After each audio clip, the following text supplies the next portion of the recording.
Esta es la noche en el continente americano. Cuando amanece en Europa y cae la tarde en Asia.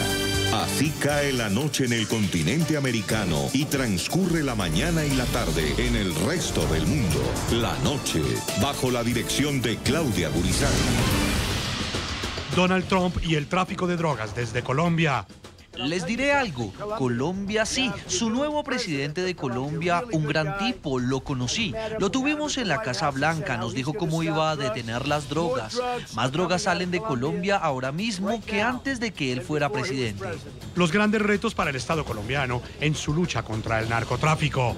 Hemos enfrentado el fenómeno de los cristalizaderos con determinación, hemos arreciado las acciones de lucha contra el lavado de activos.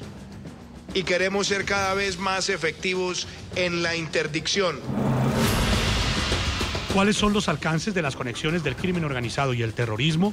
¿Cómo está enfrentando la región los tentáculos de las agrupaciones criminales? Hoy en el programa La Noche de NTN 24, el canal de las Américas, presentamos el panel de desafíos para América Latina frente a las amenazas terroristas que moderó el analista político Jairo Libreros durante la reunión de medio año de la Sociedad Interamericana de Prensa con la participación del general Óscar Ateortúa, director de la Policía Nacional de Colombia, el alcalde de Medellín Federico Gutiérrez y el exministro de Defensa colombiano Juan Carlos Pinzón. Comienza la noche bajo la dirección de Claudia Gurizati. El desafío para América Latina frente al fenómeno del terrorismo, creo que es uno de los temas que pensaría uno que tiene mayor incidencia, no solamente al tomar decisiones de política pública, sino de manera particular cuando hacemos una mirada de lo que ocurre en el día a día de la libertad de prensa y de expresión en el continente. En democracia es un poco difícil tener mecanismos que le permitan a uno de manera eficiente, como tomador de decisiones de política pública o en la academia, tener la temperatura exacta de lo que ocurre en materia de terrorismo. Pero nos hemos inventado cosas y hay una herramienta que yo quiero traer a colación que me permite abrir este debate con mis invitados de lujo que me acompañan. Hace ya muchos años en Estados Unidos, alcalde, se inventaron una ceremonia. Entre los meses de marzo y abril siempre se publica un documento que se llaman los requerimientos de inteligencia y tiene un capítulo especial relacionado con el terrorismo en la región. Este año no ha sido publicado. El del año pasado fue firmado por Mike Pompeo, no en su condición actual de secretario de Estado, sino en su último acto de gobierno, el 13 de marzo de 2018 como director de la CIA. Y me llama mucho la atención lo que se decía, por lo menos hace un año, la gran preocupación para el continente americano en materia de terrorismo aparentemente es la sinergia que existe con el crimen transnacional organizado. Terrorismo vinculado con narcotráfico, terrorismo vinculado con trata de personas, terrorismo vinculado con las migraciones ilegales y también terrorismo vinculado con el tema del tráfico de armas. Y traigo a colación ese tema por lo siguiente. En días pasados, hablando de terrorismo, hablando de crimen, saltó una frase del presidente norteamericano hace muy pocos días, donde afirmaba que el presidente Duque de los colombianos era muy buen tipo, hablando de seguridad en el continente, pero que el tema de la producción y exportación de drogas ilícitas de Colombia hacia Estados Unidos se ha incrementado. Y yo quiero empezar por ese tema con este panel. Si la variable de terrorismo está asociada al crimen transnacional, ¿en qué estamos nosotros en Colombia en estos momentos? ¿Para dónde vamos? Y tengo la oportunidad de empezar con un invitado que fue ministro de Defensa, pero también fue embajador en Estados Unidos. Doctor Pinzón, ¿qué tan válida es esta afirmación? ¿Qué tan vinculado está el terrorismo con el crimen transnacional organizado? Y de manera particular, ¿no estamos haciendo lo suficiente en el país para evitar el impacto que se vive en América Latina? Bueno, muy buenos días, Jairo. Hablar de terrorismo es muy relevante hoy en día porque el terrorismo va evolucionando, va mutando a través del tiempo, se nutre de las nuevas tecnologías, se nutre de las experiencias pasadas, se aprovecha de las ventajas que los estados terminan ofreciendo de manera muchas veces ingenua y otras veces de manera equivocada. Y esto es importante. En el caso de Colombia llevamos años y años del estudio y la comprensión del terrorismo como fenómeno. Que quede claro, terrorismo no es solamente el uso de explosivos en áreas de espacio público.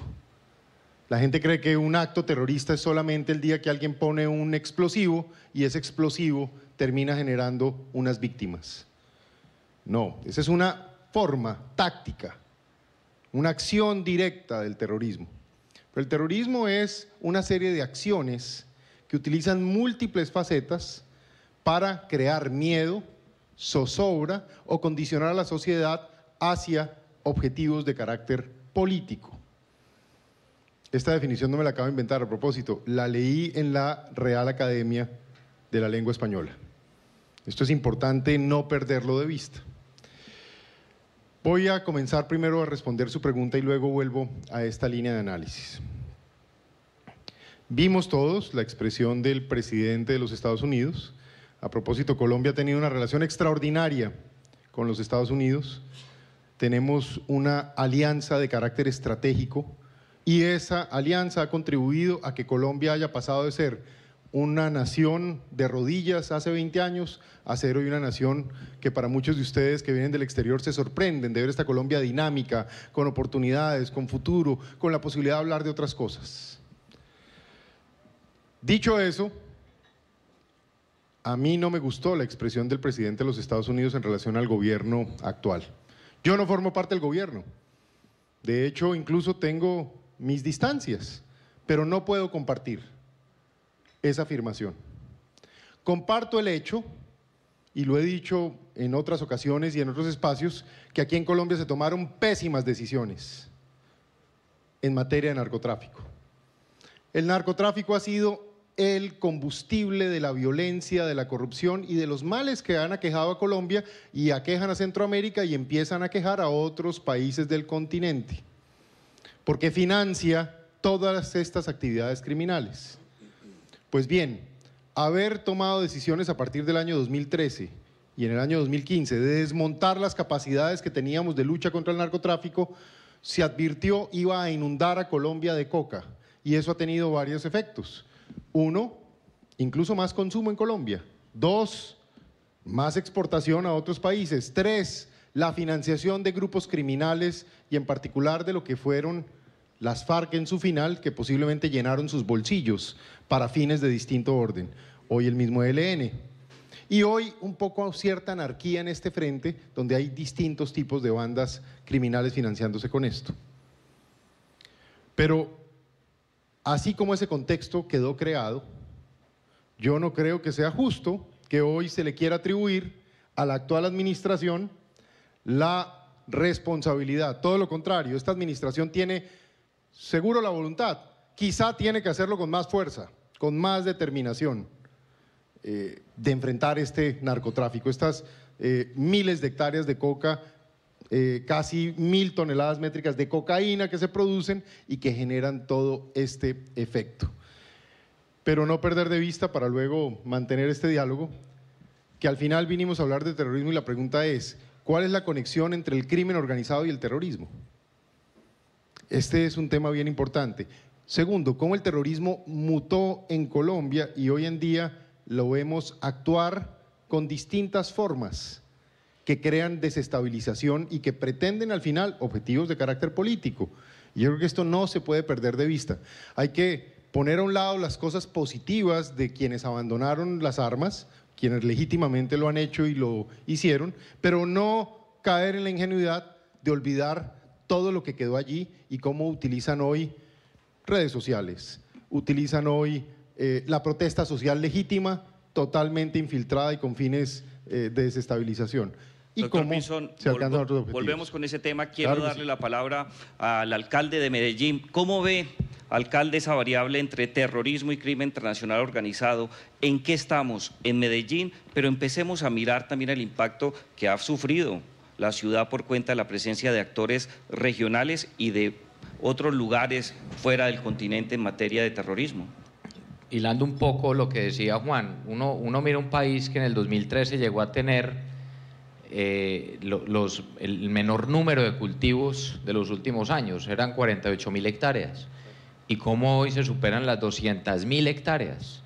Seguramente el último informe que va a salir va a mostrar que Colombia supera las 230.000, 240.000 hectáreas, y con un agravante mucho mayor, que no estamos hablando de la misma productividad de una hectárea hace 15, 20 años a lo que es hoy. Antes podíamos estar hablando de hectáreas que tenían una cosecha al año. Hoy estamos hablando de hectáreas que tienen 4 o 5 cosechas al año. Casi que son 1 millón de hectáreas de esa época. O sea, lo que uno ve hoy realmente alrededor del terrorismo, del riesgo de la conexidad que existe con los grupos armados organizados en el país, es justamente ese, que lo está ligando Juan Carlos y seguramente el general Ateortúa nos va a ayudar a entender. Pero un resumen yo diría, Colombia ya ha experimentado varios tipos de terrorismo. Uno mira un terrorismo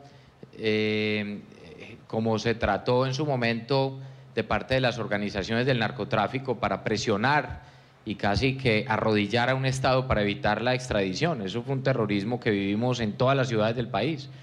Y yo hablo pues propiamente por Medellín, solo en 10 años, en casi una década, entre 1983 y 1994, solo en Medellín, sin comparar cifras posteriores o anteriores, ni otras ciudades, solo en Medellín murieron 46.612 personas por esa lucha que tenía estas estructuras criminales para arrodillar al Estado. Cuando uno mira lo que hicieron después buscando un reconocimiento político, como lo hizo las FARC, acabó con cuántas poblaciones en el país a través del terrorismo, a cuántos periodistas, a cuántos militares, soldados, civiles no asesinó también. Alcaldes. Alcaldes, no, pues toda la sociedad civil, diría yo. Yo lo que sí creo es que hay una relación directa entre el terrorismo y hoy los nexos con las estructuras criminales. Yo puedo hablarle propiamente de lo que vemos en Medellín y que hay que entender es a lo que estamos expuestos, que es el llamado que hace tanto mi general y ha hecho Juan Carlos hoy, de no tomarse una decisión frente al tema de los cultivos ilícitos en el país y un aumento, pues usted puede estar hablando de un país que no es viable. Usted ve cómo no solo la droga hoy sale, sino que también se queda, generando todos los problemas que hay en todas las poblaciones del país, no solo en las grandes ciudades o grandes capitales. Hable con el alcalde del municipio más pequeño de Colombia y le va a contar el mismo drama que vivimos nosotros día a día.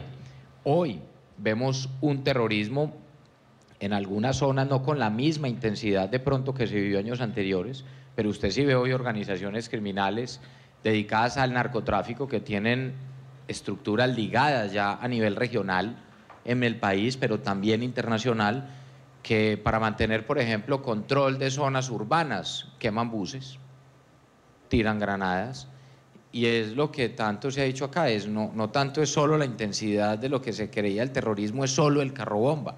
No, aquí se genera terrorismo, es generar miedo, generar temor, generar zozobra para lograr control territorial o para lograr reconocimiento político o para lograr temas que necesitan ellos para mantener viva la renta criminal. Pero lo cierto es que hoy tienen capacidad militar, que hoy tienen, ¿qué les da esa capacidad militar? Se las da la capacidad financiera. Hoy estas estructuras criminales tienen más plata que la que tenían muchas décadas atrás y creo que es una alerta de las más importantes para el país, pero para mí en mi concepto sí hay una conexidad clara. Hay estructuras criminales dedicadas directamente al narcotráfico, aliadas con estructuras internacionales que por supuesto lo que buscan es generar terror. Alcalde, muchas gracias. Voy con el general Ateortúa. General, ¿cómo se ve desde la policía la evolución del fenómeno terrorista, no solamente mirando lo que ha ocurrido en Colombia, sino el impacto regional que tenemos por cuenta de la presencia de actores criminales de otros países de la región y de muchos otros sitios? Usted ha tenido una posición privilegiada para tener una lectura. ¿Cómo se ve desde la Policía Nacional? En primera instancia, qué honor estar aquí con ustedes. Indudablemente, el terrorismo es una amenaza a la seguridad de todas las naciones. Es una acción completamente premeditada, que ha sobrepasado las acciones contra el Estado mismo y ha involucrado a los pueblos y a las personas. Pero cualquier justificación es absolutamente inaceptable para nosotros. Colombia ha tenido una historia y un bagaje bastante grande en la lucha contra el terrorismo. Y podemos decir que a diferencia de muchos países, tuvimos una época de poco recordar que era el famoso narcoterrorismo, que era cuando estos grandes carteles, integrados con otros actores criminales, adelantaban acciones completamente de terror contra nuestra sociedad misma, como solamente con un objetivo, en procura de obtener beneficios del narcotráfico. Y allí los profesionales de la prensa eran unos actores tremendamente importantes, porque su solo desarrollo de la profesión los llevó a convertirse incluso en objetivos de los violentos para tratar de transformar sus ideas. ¿Al lado de quiénes? De magistrados, de jueces, de nobles representantes del gobierno, de políticos y de muchos policías que abandonaron este mundo.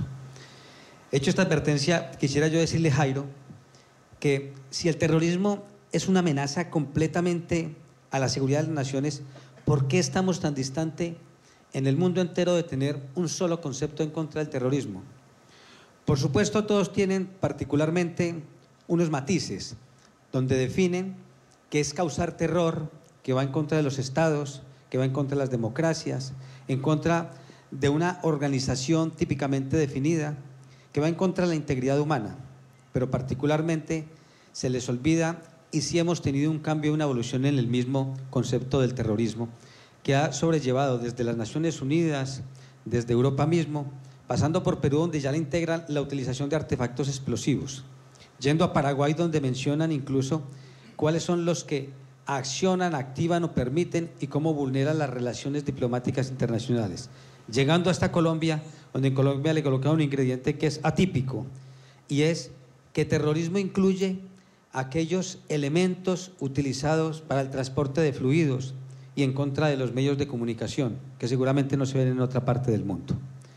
Ahora, hecha esta salvedad, quiero retrotraerme un poco y recordar cómo empezó el terrorismo en Colombia. El terrorismo era con dos actores, uno las guerrillas, que hacían atentados en contra de instalaciones militares y de policías, y en el medio quedaba la sociedad civil, y después el narcotráfico presionando para que se tomaran decisiones políticas. Pero ¿cómo hemos evolucionado? Eso también nos conlleva a nosotros a repensarnos, por supuesto, porque el mismo acción del terrorismo nos llevó a que a través de un Ministerio de Defensa identificara cuál era la capacidad del rival, verificáramos por qué trabajábamos divididos y cómo nos integrábamos en una sola unidad para contrarrestarlo, buscar la manera de integrar las inteligencias, que habláramos el mismo lenguaje, pero además de eso, que se llevara capacidades integrales a la sociedad para que la acción del Estado no fuera la fuerza pública. Y ahora sí miremos cuáles eran sus necesidades. Todos ellos, a lo largo de la historia en Colombia, han estado posados en los lugares donde están los cultivos ilícitos. Y gracias por esta oportunidad, porque puedo decirle que 12 años de mi vida institucional la pasé luchando contra el narcotráfico, y fue en la unidad donde mayor años de mi vida profesional dediqué. Y cuando uno habla de narcotráfico, la gente solamente piensa es cultivos ilícitos y cocaína, pero se le olvida de los eslabones que unen esa cadena terrible y que nos conllevan a nosotros a temer tanto. Primero, la cadena empieza con precursores e insumos químicos.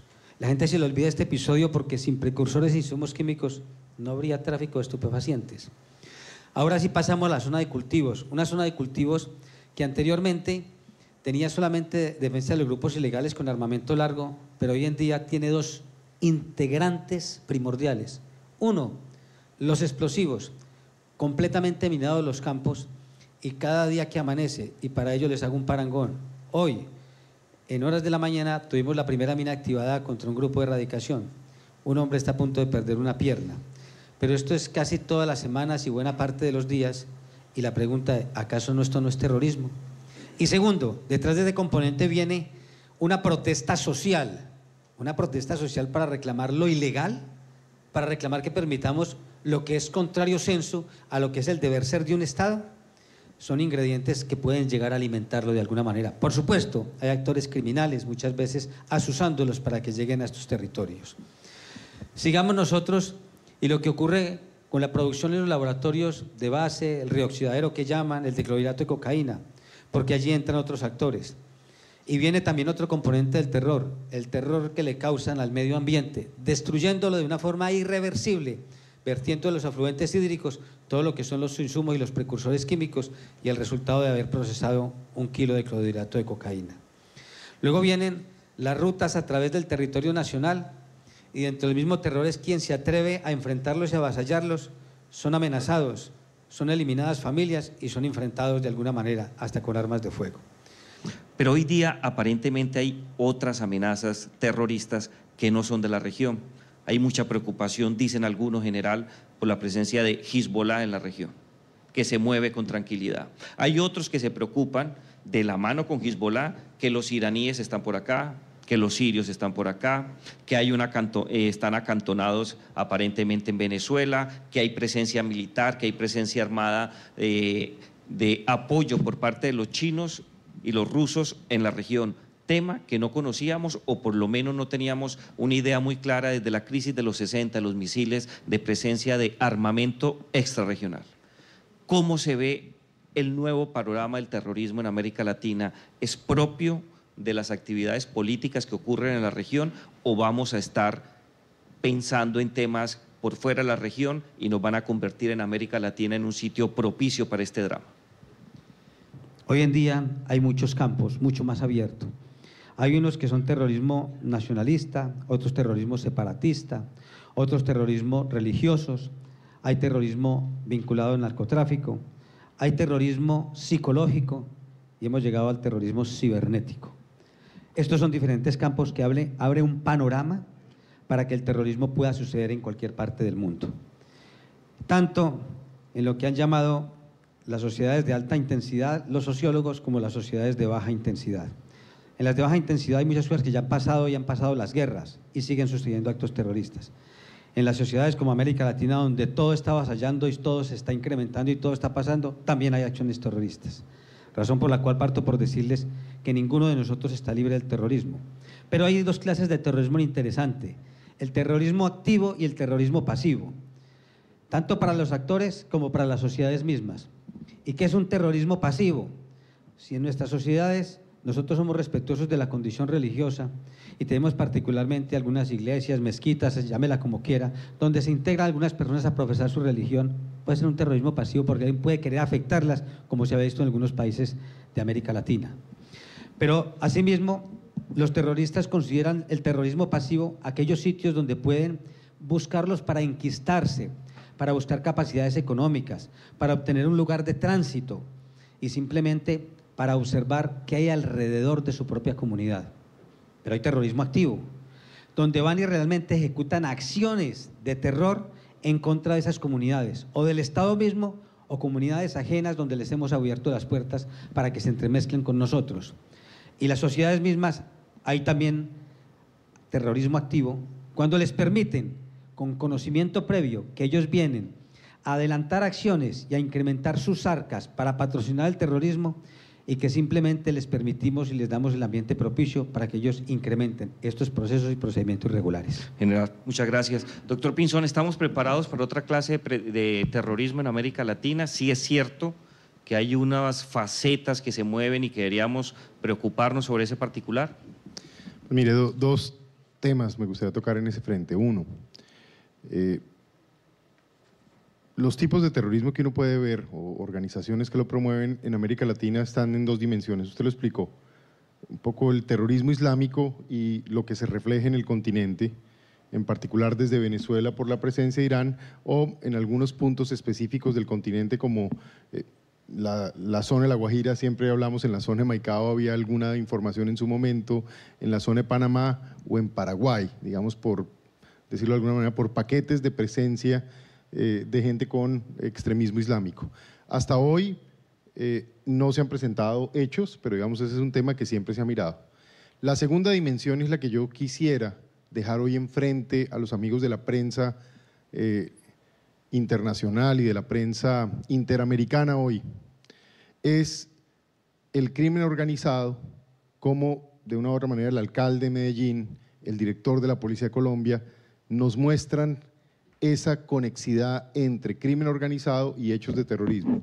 Primer mensaje, el continente que más homicidios tiene en el planeta es nuestro continente. No perdamos de vista eso. Segundo, ¿desde dónde están ocurriendo la mayor parte de los homicidios o en qué zonas se reflejan esa mayor parte de los homicidios? Donde hay crimen organizado que de una u otra manera utiliza el narcotráfico u otros crímenes para alcanzar objetivos políticos, o en estados, como hemos visto hoy acá, donde ya se han enquistado en el poder esos mismos tipos de individuos y usan el terrorismo de Estado contra los ciudadanos. Quiero hacer notar lo siguiente: quienes hemos tenido que enfrentar de una u otra manera el terrorismo, nos hemos encontrado con que los estados democráticos actuamos con reglas, actuamos con la Constitución en la mano, actuamos en la defensa de los derechos humanos y en cierto sentido nos amarramos un poco las manos para poder tener el más alto estándar moral, pero por supuesto con limitaciones en el uso de la fuerza y de la supresión de libertades. Quienes están del otro lado, llámese organizaciones de crimen organizado o estructuras políticas que se financian de crimen organizado, no tienen reglas, profesan la idea de la impunidad para sus fines y por el otro lado están dispuestos a cualquier cosa, la teoría de todas las formas de lucha. Y una vez llegan al poder, ejemplo Venezuela, el objetivo es mantener el régimen a todo costo y por lo mismo cualquier cosa que se haga para afectar a la ciudadanía se hace en nombre un poco del sistema. Creo que esto es importante notarlo, porque entonces recapitulo, América Latina es la zona del mundo con más número de homicidios, más muertes por violencia, si se quiere, comparado con los demás continentes. 2, hay un crimen organizado que se ha ido gestando y tristemente fortaleciendo. 3, ese crimen organizado tiene tentáculos y fines políticos. En donde no gobierna, utiliza la teoría de todas las formas de lucha, buscando impunidad total, y donde ya gobierna, hacen uso de todo tipo de violencia para justificar la existencia de los regímenes que mantienen el poder. Esto es importante mirarlo, y es importante mirarlo porque estas dinámicas, en una era donde vuelve la discusión de si el mundo tiene una guerra fría o no, es relevante porque entonces eso trae nuevos ingredientes que fortalecen algunos de esos sectores, que tal vez es el tema que hay que entrar a mirar hacia adelante. Yo haría en este punto mi última mención haciendo notar lo siguiente, y yo creo que el general Latortúa hoy fue prudente con algo. Desde Venezuela está la comandancia del ELN y estuvo la comandancia de las FARC, de allá salieron, ellos no salieron de Colombia, los jefes de las FARC salieron desde Venezuela y los jefes del ELN viven plácidamente en Venezuela. Y el responsable de la estructura terrorista que ordenó el atentado del mes de enero en la ciudad de Bogotá, en nuestra escuela de policía, ejerce su mando y autoridad desde territorio venezolano.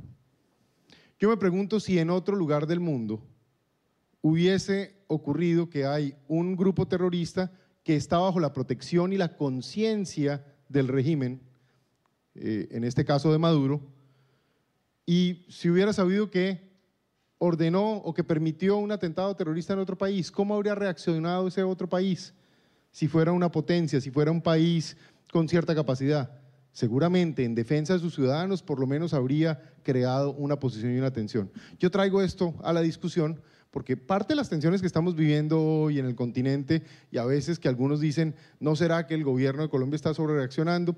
Bueno, siempre es legítimo cuestionar si es la mejor táctica una u otra, si se puede tener una mejor estrategia, pero en resumen, lo que sí hay hoy, y ocurre ya desde hace unos 15 años, es que en el régimen de Chávez y Maduro han protegido organizaciones terroristas que han actuado contra los intereses del pueblo colombiano, la infraestructura y la vida de personas. Hay unas informaciones relacionadas con las manos libres que puede tener el ELN en otro país, también la respuesta que tiene el Estado colombiano, lo difícil de luchar contra ellos. Pero hay una variable que me gustaría analizar con usted, y es la variable de la información. Puede ser el tema del ELN. ¿Estamos bien informados sobre lo que está ocurriendo con ciertos sectores vinculados al terrorismo? ¿Esa información fluye en su condición de tomador de decisiones como alcalde de Medellín? ¿Tenemos la información? ¿Tenemos la oportunidad de advertir cierto tipo de eventos que pueden ser muy riesgosos para la institucionalidad, pero también para la seguridad de los colombianos? Yo siento, Jairo, que hoy, por supuesto, hay un riesgo para muchas poblaciones en Colombia, pero yo quisiera decir algo, y es que el futuro de los países depende de decisiones que se han tomado con anterioridad, que son los precedentes. Y en mi concepto, en Colombia se han generado unos malos precedentes que le abre la puerta cada vez más al terrorismo. Cuando usted mira en la época del narcotráfico, en la época de los 80 y de los 90, cuando ellos querían justamente dominar al Estado, presionando a la población civil para que se pronunciara frente al Estado, para generar las condiciones ideales para ellos, pues hasta Pablo Escobar terminó construyendo y teniendo su propia cárcel. Otra cosa fue lo que pasó en años posteriores. Cuando las FARC acabó con medio país buscando reconocimiento político, pues no solo lo logró, sino que hoy están en el Congreso. Y cuando usted ve lo que ha hecho el ELN, generando atentados a toda costa para que se retome de nuevo el proceso con ellos, pues entonces usted encuentra sectores del país donde en vez de exigirle al ELN que cese las acciones terroristas, le exige a un gobierno que se siente con el ELN y que por favor negocie. Cuando usted mira esos precedentes, usted ve que definitivamente con esas decisiones que se han tomado y con esa forma y esa posición que ha venido asumiendo el país en los últimos años, pues entonces aquí vamos a tener terrorismo para rato, porque quien hace terrorismo lo hace teniendo claro que tiene un objetivo y tiene un propósito muy claro. Y si usted mira quienes han hecho terrorismo en los últimos años en el país, pues han logrado su objetivo. No han sometido del todo al Estado, pero sí han logrado sus objetivos, especialmente políticos. Entonces yo creo que ahí hay un tema de fondo, con lo que decía también Juan Carlos, que va muy ligado a lo que pasa hoy en Venezuela. La pregunta es, ¿por qué no poder fijar una posición como país en contra del terror? Esto no es un tema de quienes están a favor o en contra de la paz, ese es un discurso que han tratado de meterle a mucha gente con ese cuento de que el que no acepte el terrorismo es que es enemigo de la paz. Por el contrario, aquí esta gente asesina día a día a nuestros soldados, a nuestros policías, a civiles, a cuántos periodistas no han asesinado. Y aquí quien se pronuncia en contra de las estructuras criminales que generan terror es quien está en contra de la paz. Yo creo que ahí hay un tema que han ido y que esa teoría ha ido ganando espacio y que es como un tema vergonzante, se volvió un tema vergonzante cuestionar a quienes generan terror en nuestros países. ¿Por qué? Mire lo de Venezuela más allá que un gobierno o que una dictadura, es una estructura criminal organizada al servicio del narcotráfico, que tiene sus mejores aliados en quienes hacen peor daño en este territorio. No es un misterio, yo entiendo la prudencia de mi general que él no lo pueda decir, pero nosotros sí lo podemos decir, como lo ha dicho Juan Carlos y nosotros. Claro que hay información de que los jefes del ELN están protegidos en Venezuela. Claro que hay ¿Fluye la información bien a los tomadores? Claro que hay información de que las FARC durante todo ese tiempo hacían ataques terroristas en Colombia y se escondían en Venezuela. Como también hay información de que personas que hoy ni siquiera se han presentado ante la JEP de la negociación de las FARC también han estado en Venezuela. Entonces, y aquí vamos a un tema de fondo. ¿Va a ceder el país al terrorismo simplemente para sentarse a una mesa de negociación? Hace poco nosotros recibíamos información de cómo, por ejemplo, el ELN planea atentados en ciudades principales, cómo el ELN, por supuesto, no ha cedido a su interés de conformar cada vez más células urbanas y las células de guerra. Ya lo han hecho, es que ya lo hicieron en Bogotá. Y cómo una gran parte de la población, que es lo que uno se aterra, justifica que el hecho de que se haya dado un atentado, pero no, es que no importa porque fue en la policía. y es que la vida de nuestros policías no vale. Es más, esos jóvenes todavía no eran policías, eran estudiantes. Y entonces, aquí la pregunta es, ¿qué posición va a generar el país de ahora en adelante para ver si de una vez por todas se acaba o no el terrorismo? Es que cuando hay actos de terror usted no puede negociar. Y yo le pongo el ejemplo por qué eso va haciendo eco en muchos sectores en el país. Yo veía esta semana, entonces se habla de la protesta social. Yo estoy de acuerdo que exista, por ejemplo, toda la reglamentación y toda la posibilidad de la protesta social, pero una cosa muy diferente son las vías de hecho y la violencia. Esta semana a las afueras de la Universidad de Antioquia, en la Universidad de Medellín, una vez más frenaban la avenida Barranquilla, Luis Miguel, y la frenaban, y decían, somos estudiantes apoyando la minga indígena. Armados, parando carros, tractomulas, armados, intimidando a las personas para que se bajaran, que si no los asesinaban, y bloqueando una ciudad entera. ¿Cuál es el interés que hay allí? ¿Por qué trataban de tomarse encapuchados esta semana una institución educativa como la del ITM, que es el Instituto Técnico Metropolitano, que es nuestro de Medellín, donde tenemos más de 25.000 estudiantes? Entraron encapuchados, dañando las cámaras de seguridad, daños por más de 80 millones de pesos, tirando papas bomba, amedrentando a los estudiantes. Y fueron los mismos estudiantes del ITM quienes expulsaron a los encapuchados de la Universidad ITM. La pregunta es, ¿hasta cuándo vamos a ceder? Ese es el tema de fondo. Claro que hoy hay riesgos.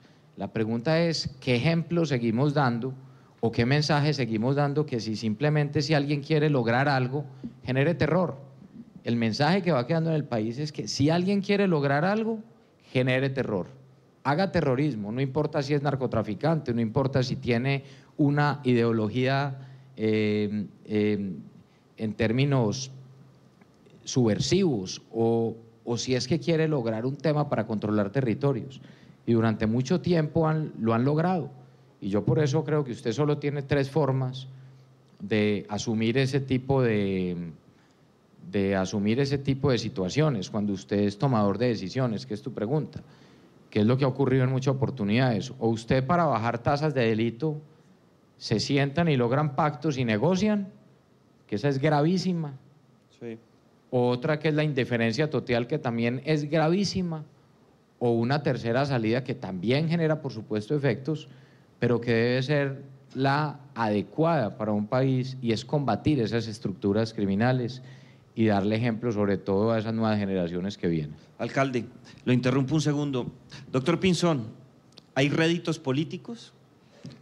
Este ejercicio de presionar al gobierno, desconocer las instituciones públicas, afectar a cadetes, como es el caso que se está citando, secuestrar, perseguir y matar a ciudadanos, ¿qué tantos réditos políticos se está dando en el país? Hemos sido permisivos en el caso de Colombia, pero si usted mira lo que ocurre en América Latina, aparentemente esta experiencia se repite en la región. Políticamente hablando, ¿por qué es tan rentable?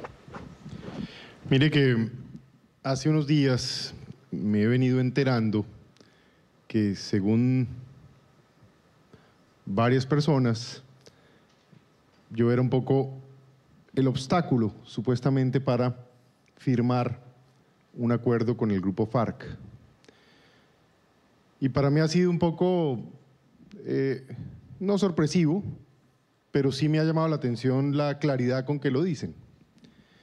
Y yo me pongo a mirar hacia atrás y de manera transparente, franca, profesional, leal con Colombia, leal con las Fuerzas Armadas, leal con mi país, leal con valores y principios, siempre dije, vamos a hacer uso de la fuerza legítima del Estado en el marco del respeto de los derechos humanos, en el marco del respeto del derecho internacional humanitario, con el objetivo de llevar a aquellos que están haciendo uso de la violencia a que tengamos una negociación que de manera legítima termine con el uso de la violencia y cree un escenario de espacio político.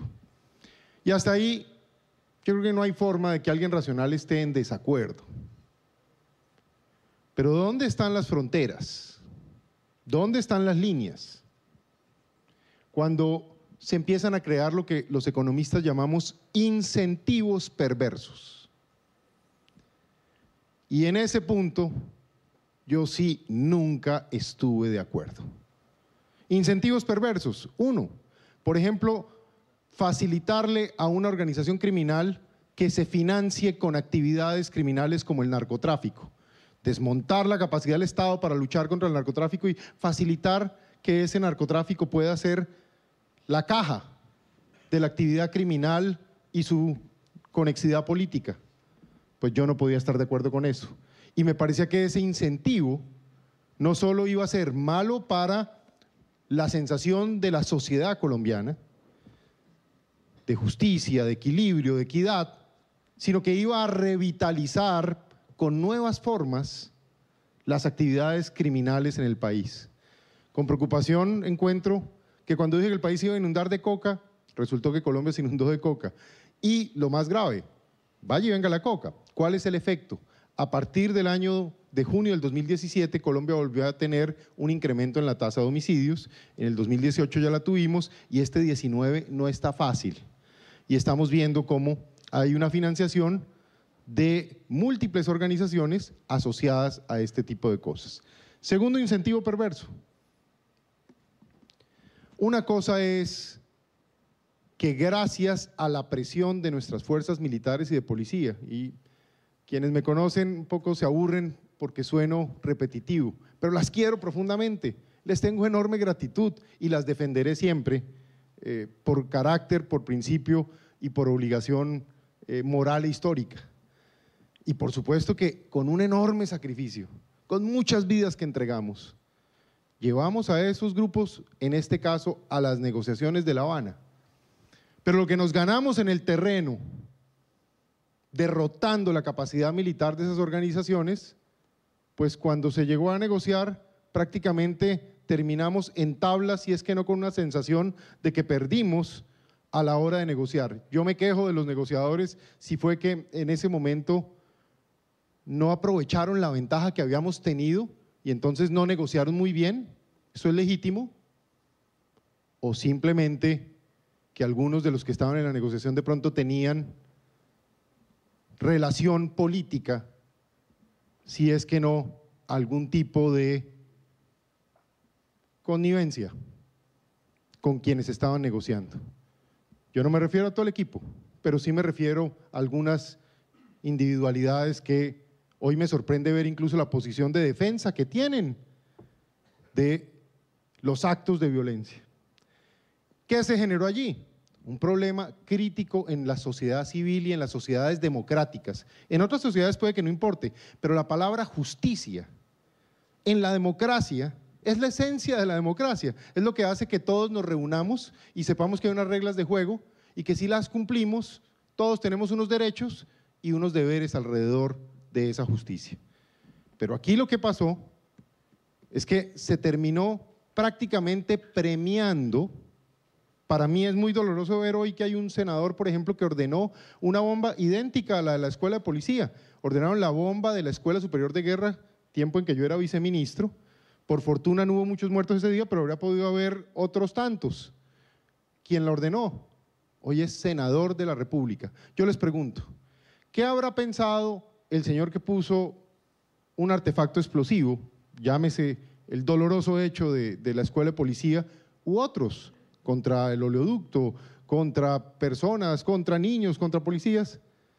¿Qué estarán esperando después de que ya vieron el incentivo que se creó?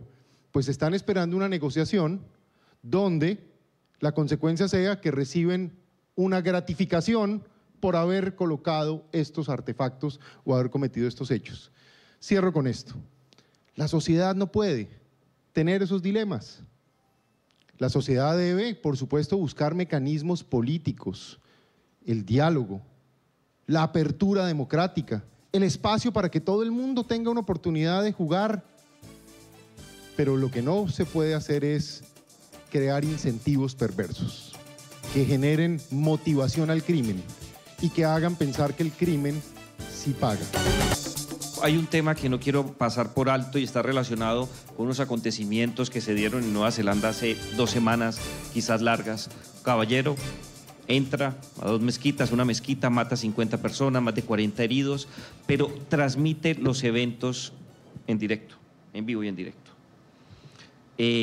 Las redes sociales tienen un impacto muy alto hoy día y muy seguramente pueden ser usadas para patrocinar, fomentar y consolidar el terrorismo.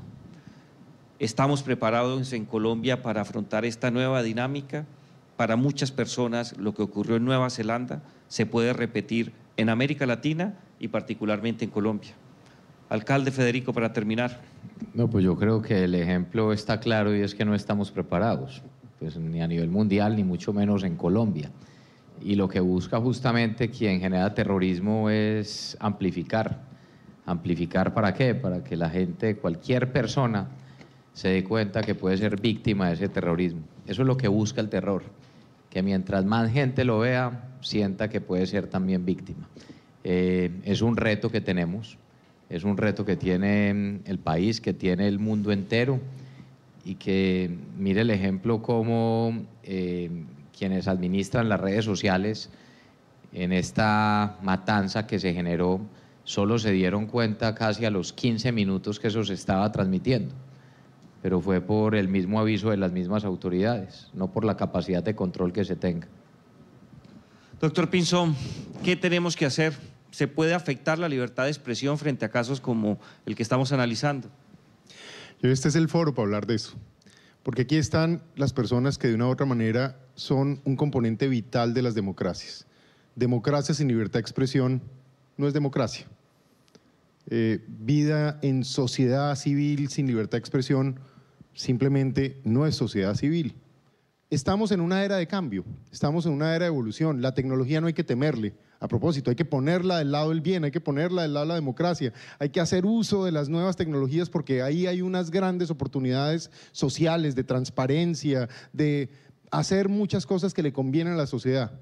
Pero también, como en todo, hay que generar esa conciencia y, insisto, si no son quienes luchan por la libertad de expresión y la libertad de prensa como ustedes, quienes de un poco nos dan luces a los demás, seguro que quienes hemos estado del lado de funciones de Estado, de pronto podemos sonar más bien tratando de coartar libertades que no debemos coartar. Hay que ver cómo hacemos esto con ustedes. Muchas gracias, doctor Pinzón. Señor general, ante este caso de Nueva Zelanda, el impacto que ha tenido a nivel internacional, la incapacidad que demostraron, como lo decía el alcalde de Medellín, de una reacción mucho más oportuna, ¿está en riesgo en estos casos un choque entre controlar el terrorismo y la libertad de prensa y la libertad de expresión? Jairo, es indudable que en un Estado social de derecho y una democracia, y me identifico con el doctor Pinzón, tiene que tener una libertad absoluta de los medios periodísticos para que nosotros conozcamos qué está sucediendo, no solamente en nuestro terruño, sino también en cualquier parte del mundo entero. Este ejemplo que pasó en Nueva Zelanda, donde nos dicen más de 1000 personas estaban durante 17 minutos viéndolo en vivo y ninguna le informó a las autoridades. Más de 1.200.000 personas que trataron de replicar el video, pero más de 1.700.000 que lograron replicarlo. ¿Y a cuántas personas del mundo entero llegaron sin control alguno a través de los medios tecnológicos que deberían tenerlos? Pero además la responsabilidad social de padres, de familia y de nosotros mismos como autoridades y como representantes de toda la sociedad en las calles, ¿dónde estaba? La otra reflexión es, ¿cuál es el control que vamos a adquirir? ¿Será que las plataformas tienen los motores suficientes para que ellos identifiquen imágenes, además de palabras, videos y acciones, que no se vuelva a repetir una circunstancia tan lamentable como ellas? Y si no, ¿cómo vamos a llevar el control? Porque realmente, ya nos sucedió una vez, ¿cuántas veces más? Porque yo seguramente le pregunto a cada uno de ustedes, quisiera que su hijo hubiese visto un asesinato en vivo y en directo, o la réplica del mismo, y yo pienso que todos al unísono decimos no. Y lo otro es que ustedes, que son unos profesionales responsables, como todos nosotros, debemos unirnos en algo: fortalecimiento de valores, de virtudes, y nosotros mismos pedir la restricción en el ámbito familiar para que cosas como esta no alimenten e incentiven la criminalidad al interior de nuestros hogares. General Tortuga, doctor Juan Carlos Pinzón, alcalde Federico Gutiérrez, muchas gracias.